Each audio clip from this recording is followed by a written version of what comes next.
very quietly, making sure that no one could see her, Polynesia then slipped out the back of the tree and flew across to the prison.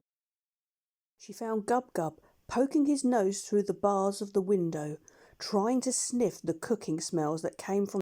She told the pig to bring the doctor to the window because she wanted to speak to him. So Gub-Gub went and woke the doctor, who was taking a nap. "Listen," whispered the parrot when John Dolittle's face appeared.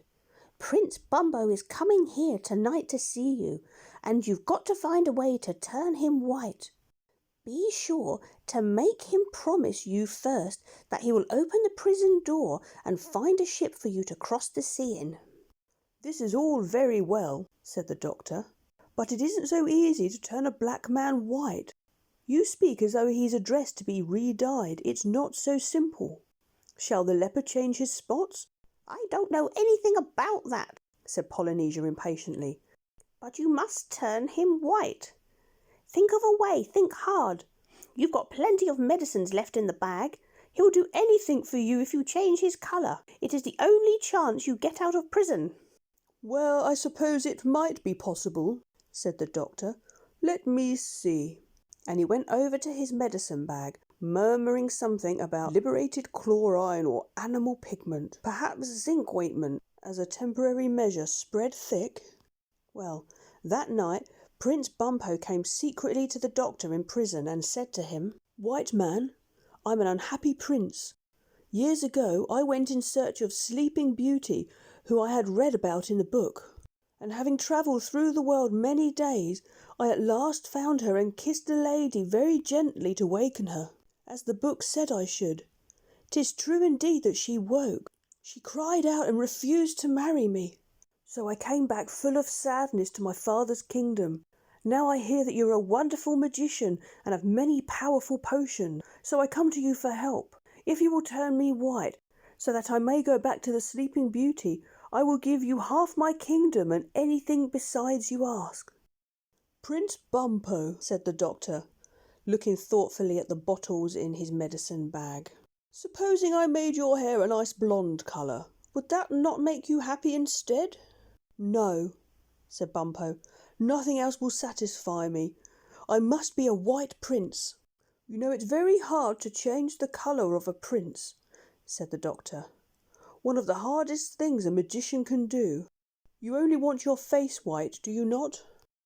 "Yes, that is all," said Bumpo, "because I shall wear shining armour and gauntlets of steel, like the other white princes, and ride on a horse."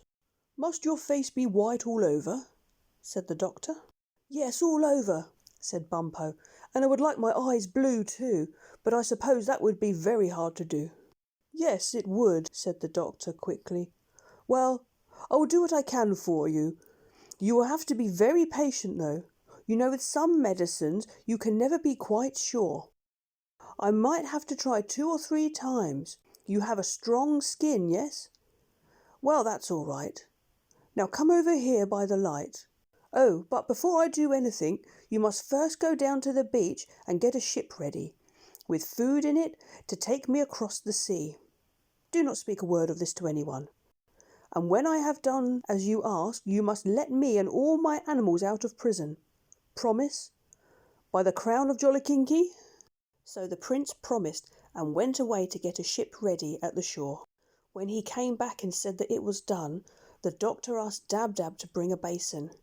Then he mixed a lot of medicines in a basin and told Bumpo to dip his face in it.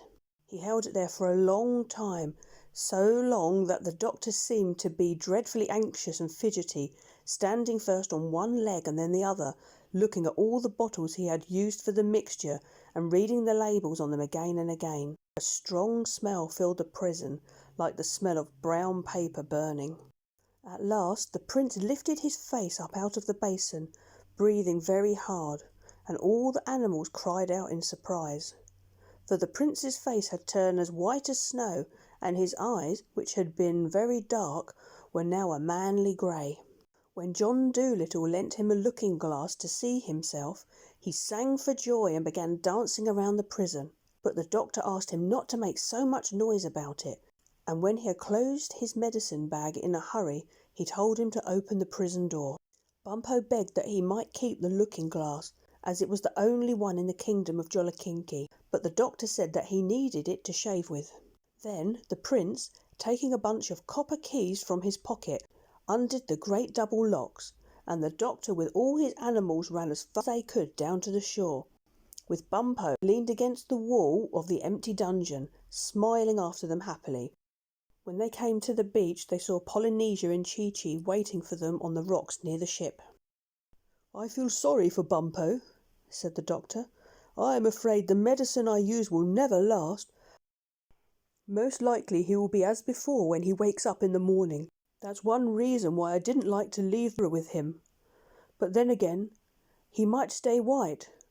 I have never used that mixture before. To tell the truth, I was surprised myself that it worked so well. But I had to do something, didn't I? I couldn't possibly scrub the king's kitchen for the rest of my life.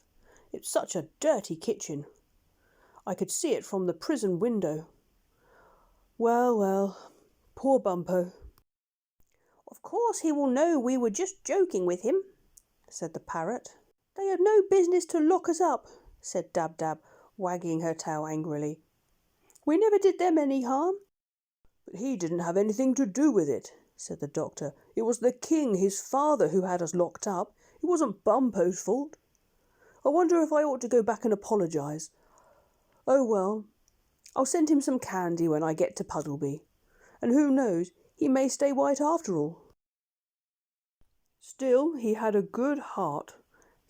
Then the Push-Me-Pull-You, the White Mouse, Gub-Gub, Dab-Dab, Jib and the owl Tutu went on the ship with the doctor. But Chi-Chi, Polynesia and the crocodile stayed behind because Africa was their proper home, the land where they were born. When the doctor stood upon the boat, he looked over the side across the water, and then he remembered that they had no one to guide them back to Puddleby. The wide, wide sea looked terribly big and lonesome in the moonlight, and he began to wonder if they would lose their way when they passed out of sight of land. But even while he was wondering, they heard a strange whispering noise high in the air coming through the night. The animals all stopped saying goodbye and listened. The noise grew louder and bigger. It seemed to be coming nearer to them. A sound like the autumn wind blowing through the leaves of the poplar tree, or a great, great rain beating down upon a roof. And Jip, with his nose pointing and his tail quite straight, said, "Birds! Millions of them! Flying fast! That's it!" And then they all looked up, and there, streaming across the face of the moon like a huge swarm of tiny ants, they could see thousands and thousands of little birds. Soon the whole sky seemed full of them, and still more kept coming, more and more. There were so many that for a little while they covered the whole of the moon so it could not shine, and the sea grew dark and black, like when a storm cloud passes over the sun. And presently all these birds came down close, skimming over the water and the land, and the new sky was left clear above, and the moon shone as before. Still, never a call, nor a cry, nor a song they made, no sound but this great rustling of feathers, which grew greater and greater now than ever.